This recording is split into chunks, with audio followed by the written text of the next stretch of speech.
All right, so as we saw in the previous page, where I have a max or min, I'm either going to see the derivative equals 0 or does not exist. So we can formalize that with this critical number definition. Now, the first part of the critical number definition says that f needs to be an interior point. Now, what is an interior point? Well, it all depends on the domain. So basically, if your domain is, let's say, square bracket a to b, anything that is interior needs to be inside of the domain. So this interior point just means that it's inside the domain. So, as you can imagine, the critical number definition really becomes a domain question. The first thing that we need to do is we need to ask ourselves if this point that I'm finding is interior to the domain. And we'll talk exactly about what we mean by that in a minute.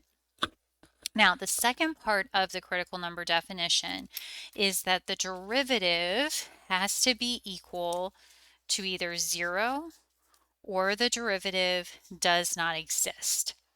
And then it says, then C is a critical number or a critical point, C comma f of C.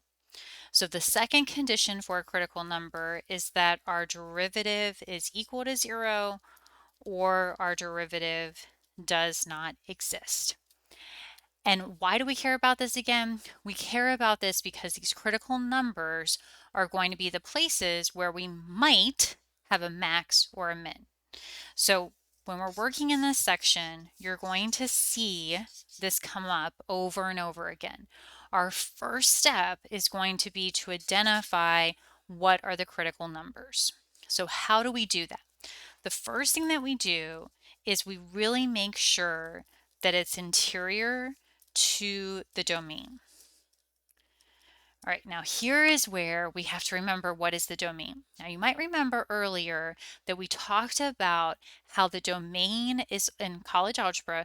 We talked about how the domain is going to be if you have a problem or not. So remember there were two problems. There was a denominator.